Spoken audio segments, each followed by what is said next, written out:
আসসালামু আলাইকুম। আজকে আমরা ক্রিয়াপদ সম্পর্কে আলোচনা করব। ক্রিয়াপদ আমাদের বাক্যে গুরুত্বপূর্ণ। কতটা গুরুত্বপূর্ণ? বাক্যে গুরুত্বপূর্ণ হচ্ছে মানে অনেক বেশি গুরুত্বপূর্ণ। যেমন আমাদের সংসারে যেমন মা যেমন গুরুত্বপূর্ণ, তেমনি একটা বাক্যে ক্রিয়াপদও ওইরকম মায়ের মতো গুরুত্বপূর্ণ। এক কথায় মা ছাড়া যেমন ঘর শূন্য, ক্রিয়াপদ ছাড়াও বাক্য শূন্য। মা ছাড়া কি কিছু ভালো লাগে না, ক্রিয়াপদ ছাড়াও কোনো বাক্য হয় না। তাহলে আমরা যদি বলি যে একটা বাক্য লিখি যে তাহিয়া ভাত খাচ্ছে, তাহিয়া ভাত খাচ্ছে, ভাত খাচ্ছে। এখন দেখেন এখানে ক্রিয়া কোনটা? এখানে ক্রিয়া হচ্ছে খাচ্ছে। এখানে ক্রিয়া কি? ক্রিয়া হচ্ছে খাচ্ছে, হচ্ছে ক্রিয়া। এখন আমরা যদি এই তাহিয়া বাদ দেই, তাহিয়াকে যদি ক্রস দেই, তাহলে ভাত খাচ্ছে এইটুকু দিয়া কিন্তু একটা অর্থ বাক্য বোঝা যায়। মানে একটা বাক্য কিন্তু হয় ভাত খাচ্ছে। আবার যদি আমরা এই ভাত বাদ দেই, তাহলে তাহিয়া খাচ্ছে, কিছু তো বোঝায় যে তাহিয়া কিছু খাচ্ছে, অথবা ভাত খাচ্ছে, কেউ না কেউ তো বোঝায় খাচ্ছে। কিন্তু আমরা যদি আপনার এই ক্রিয়াই বাদ দিয়ে দেই, হ্যাঁ, তাহলে তাহিয়া বাদ কোনো অর্থই তো আসতেছে না। আপনার ক্রিয়া ছাড়া কোনো বাক্য পাওয়া যাইতেছে না। ক্রিয়াপদের এখন আমরা ক্রিয়াপদের শ্রেণী বিভাগ করব। মানে এক কথায় কি, বাক্যের মা কে? বাক্যের মা হচ্ছে ক্রিয়া। এখন ক্রিয়াপদের ভাগ প্রথমত ভাব প্রকাশ অনুসারে, হ্যাঁ, ভাব প্রকাশ অনুসারে, ভাব প্রকাশ, ভাব প্রকাশ অনুসারে কতটি? দুই ভাগ। আর গঠন অনুসারে 6 ভাগ। গঠন অনুসারে কি? ভাব প্রকাশ অনুসারে 2 ভাগ, গঠন অনুসারে 6 ভাগ। তো গঠন অনুসারে এটা আমরা পরে আসি, আমাদের যেন মনে থাকে গঠন অনুসারে 6 ভাগ। তাহলে 2 ভাগ। ভাব প্রকাশ অনুসারে কয় ভাগ? 2 ভাগ।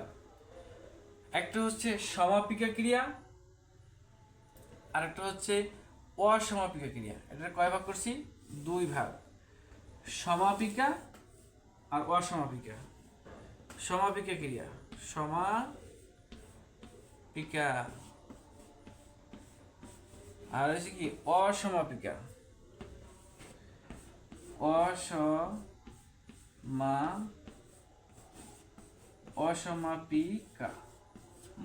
অসমাপিকা। তাহলে ভাব প্রকাশ অনুসারে ক্রিয়াপদ 2 ভাগে বিভক্ত। একটা হচ্ছে সমাপিকা ক্রিয়া, আর একটা হচ্ছে অসমাপিকা ক্রিয়া। এখন সমাপিকা আর অসমাপিকা একটা সংজ্ঞা দিয়েই বোঝা যাবে, একটা উদাহরণ দিয়া। সেটা হচ্ছে আমরা যে আকাঙ্ক্ষা শব্দটা কি?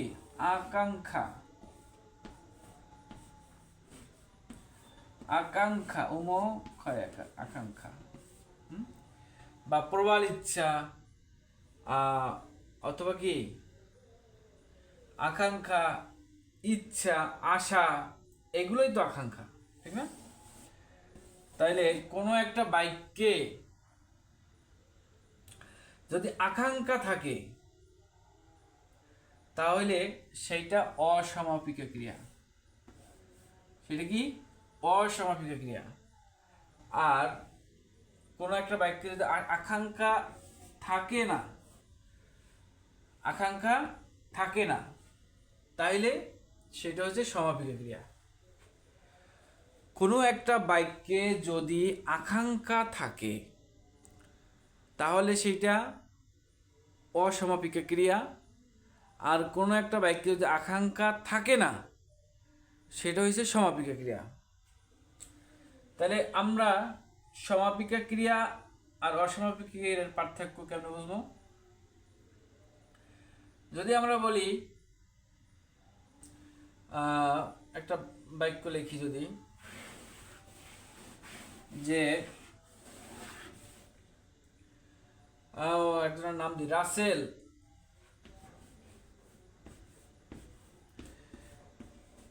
রাসেল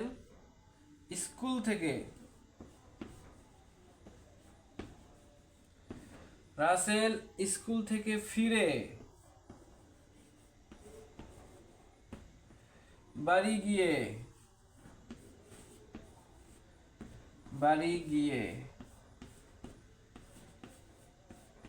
গাছে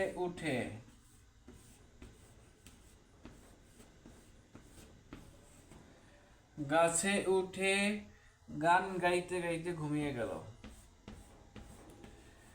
গান গাইতে গাইতে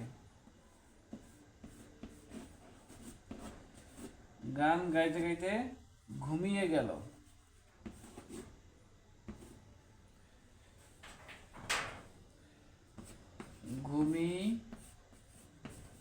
ঘুমিয়ে গেল। এখন এই বাক্যে আমরা যদি সমাপিকা আর অসমাপিকা ক্রিয়া খুঁজি তাহলে রাসেল স্কুল ফিরে এই ফিরেটা কি একটা ক্রিয়া, এই ফিরেটা একটা ক্রিয়া, কিন্তু স্কুল থেকে ফিরে রাসেল স্কুল থেকে ফিরের পরে কি আকাঙ্ক্ষা আছে কি নাই? অবশ্যই আকাঙ্ক্ষা আছে, মানে কি করছে তারপর? এরপর হচ্ছে বাড়ি গিয়ে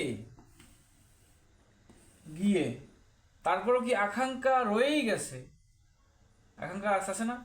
গাছে উঠে কি করলো? গাছে উঠে কি করছে? লাফ দিছে নাকি নামছে? কি করছে? আকাঙ্ক্ষা রয়ে গেছে। গাছে উঠে গান গাইতে কি করছে? গান গাইতে গাইতে একটা আকাঙ্ক্ষা আছে। ঘুমিয়ে গেল, এই যে ঘুমিয়ে যাওয়ার পরে কি আমাদের আকাঙ্ক্ষাটা শেষ হয়ে গেছে।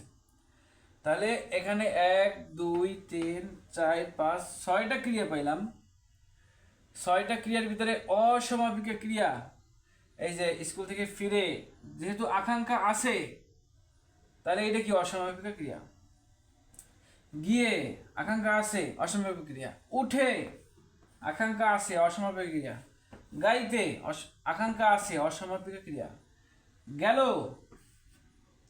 এটা কি গেল কি সমাপিকা ক্রিয়া, কারণ এবার তো আর আকাঙ্ক্ষা নাই, 100% আকাঙ্ক্ষা শেষ। তাহলে আর একটা অসমাপিকা ক্রিয়ার একটা শর্টকাট টেকনিক হচ্ছে যে লে অথবা এ থাকলে, বাক্যের শেষে ক্রিয়ায় লে অথবা এ থাকলে এটা হচ্ছে কি অসমাপিকা ক্রিয়া। যেমন ফিরে এ আছে, গিয়ে এ আছে, উঠে এ আছে, গাইতে এ আছে, তে গেল লে নাই। তাহলে সমাপিকা কি? যে সমাপিকা হচ্ছে যদি আকাঙ্ক্ষা থাকে তাহলে অসমাপিকা, আর যদি আকাঙ্ক্ষা না থাকে তাহলে সমাপিকা ক্রিয়া। এবার গঠন অনুসারে কয় প্রকার? 6 প্রকার। আমরা একটু দেখি 6 প্রকারের গঠন অনুসারে।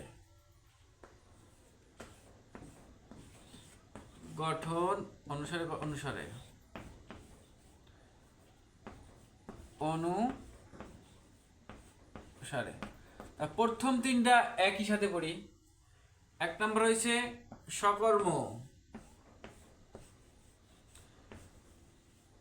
সকর্ম। 2 নম্বর হয়েছে অকর্ম,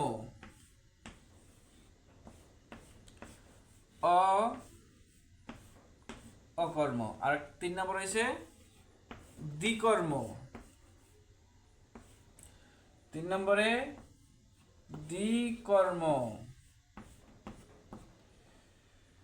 হ্যাঁ, আচ্ছা এই তিনটা যদি আগে পড়ি তাহলে কেমন হয়? সকর্ম। আচ্ছা এই কর্ম, যে কর্ম শব্দটা আছে, কর্ম আর ক্রিয়া কিন্তু এক না। কর্ম আর ক্রিয়া কি? এই যে কর্ম আছে, কর্ম আর ক্রিয়া এক না, কর্ম আর ক্রিয়া এক না। তাহলে কর্ম কি?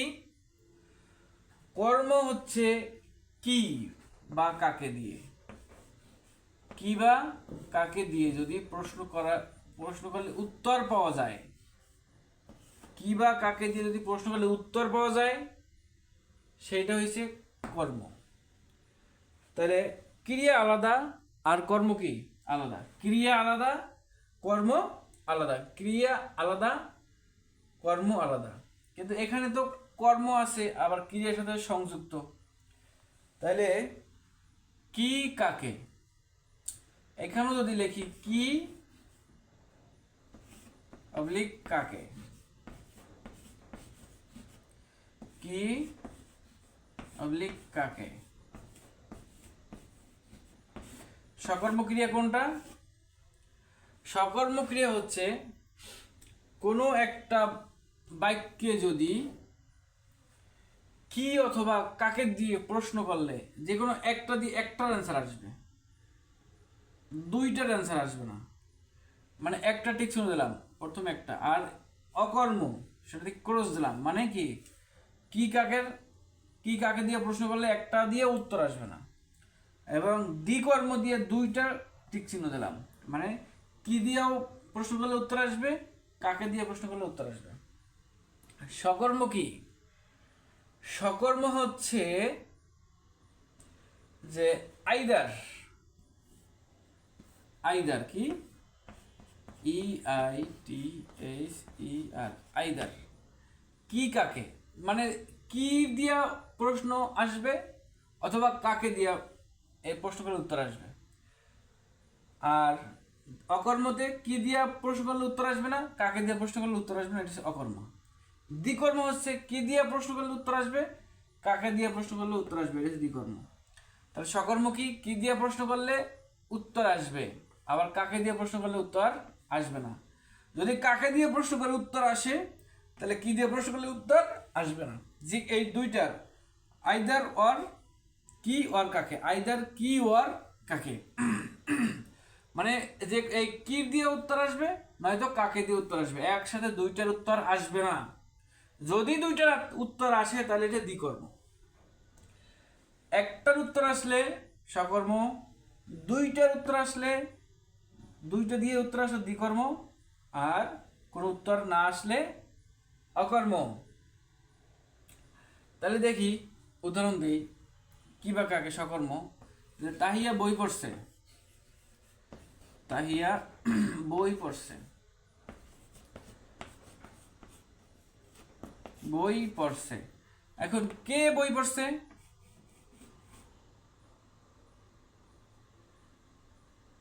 এখানে কি কাকে, কি বই পড়ছে, কে বই পড়ছে? তাহিয়া বই পড়ছে। কে এখানে এসে কে কাকে, কে বই পড়ছে? তাহিয়া বই পড়ছে। তাহিয়া কি পড়ছে? বই পড়ছে। তাহিয়া কি পড়ছে? বই পড়ছে। উত্তর পাওয়া গেছে। তাহিয়া কি পড়ছে? তাহিয়া এর কি কি, তাইলে কে হইলে কি হয়, এটা তো ওই আপনার সাবজেক্টে চলে যায়। তাই তাহিয়া কি পড়ছে? বই পড়ছে। তাহলে কাকে পড়ছে এই রেজাল্ট কিন্তু আসে নাই, তাহলে একটার উত্তর পাওয়া গেছে। তাহিয়া কি পড়ছে? বই পড়ছে, একটার উত্তর পাওয়া গেছে, তাহলে এটা সকর্ম ক্রিয়া। এবার যদি যাই, তাহিয়া স্কুলে যাচ্ছে, তাহিয়া স্কুলে যাচ্ছে। এখন তাহিয়া কি যাচ্ছে, উত্তর মিলছে না। তাহিয়া কাকে যাচ্ছে, উত্তর মিলছে না। তাহলে এটা কি কর্ম, অকর্মক্রিয়া। এখন আমরা যদি আরেকটা এই দ্বিকর্মক্রিয়া লিখি, যে মামা মামা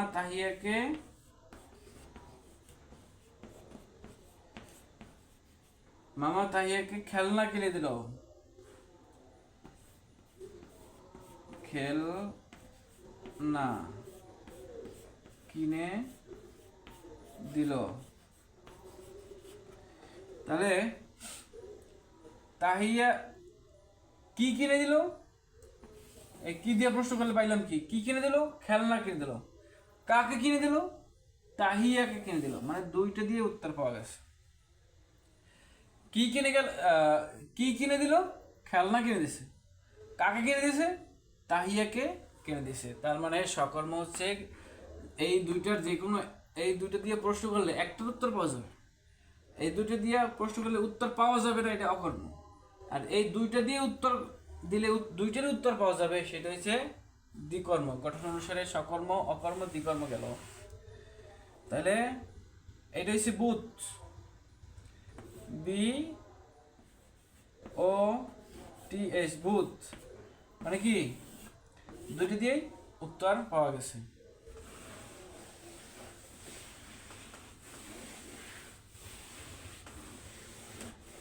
এরপরে আর রইল কয়টা, তিনটা। প্রয়োজক ক্রিয়া, যৌগিক ক্রিয়া, প্রয়োজক,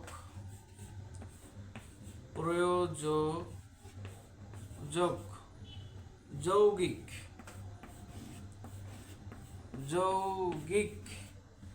মিশ্র। এই তিনটা একসাথে দেখি। প্রযোজক ক্রিয়া, এটা এই যে কাউকে দিয়ে কাজ করানো, কাউকে দিয়ে কাজ করানো, কাউকে দিয়ে কাজ করানো, কাউকে দিয়ে কাজ করানো। অথবা একদম শর্টকাট হচ্ছে চয় ছ থাকবে, বাক্যের ভিতরে চয় ছ থাকবে। অথবা এটা মনে রাখলে ভালো হয়, কাউকে দিয়ে কাজ করানো, কাউকে দিয়ে কাজ করানো। যেমন মা শিশুকে চাঁদ দেখাচ্ছেন, মা শিশুকে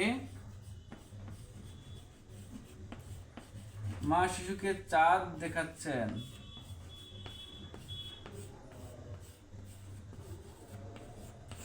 মা শিশুকে চাঁদ দেখাচ্ছেন। আচ্ছা, কাকা বশিরকে দিয়ে মাছ ধরাচ্ছেন, কাকা বশিরকে দিয়ে মাছ ধরাচ্ছেন।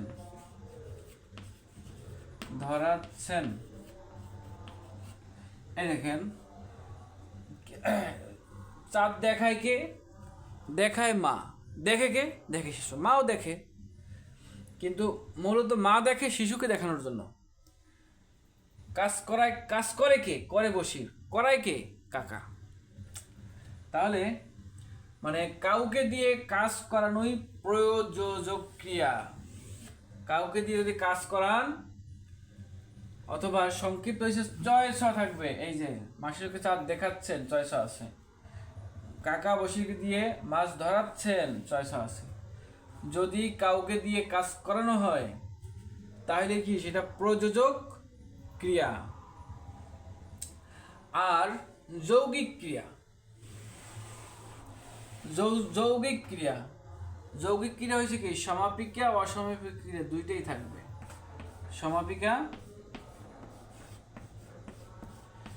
সমাপিকা প্লাস অসমাপিকা ক্রিয়া,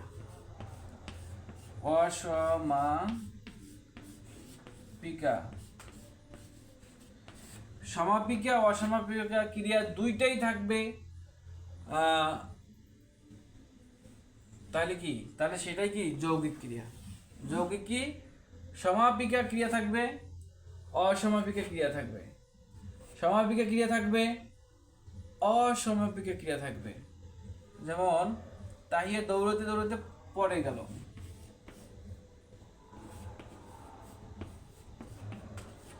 তাহিয়া দৌড়াতে দৌড়াতে পড়ে গেল,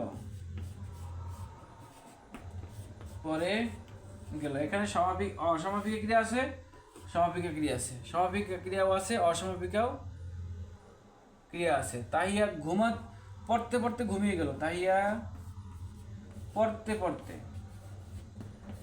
পড়তে পড়তে ঘুমিয়ে গেল, ঘুমিয়ে গেল। তাহলে কি আছে? সমাপিকা ক্রিয়াও আছে, অসমাপিকা ক্রিয়াও আছে।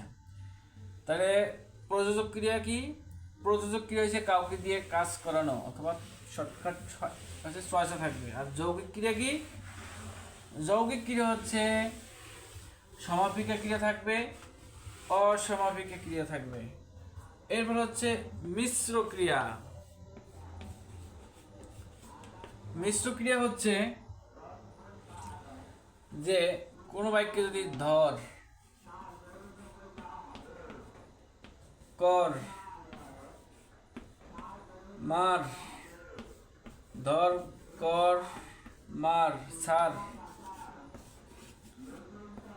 ছাড়, হ, দে, পা, কাট, কাট, খা,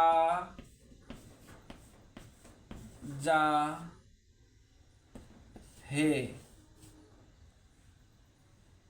ধর, কর, মার, ছাড়, হ, দে, পা, কাট, খা, যা, হে, এগুলো থাকে।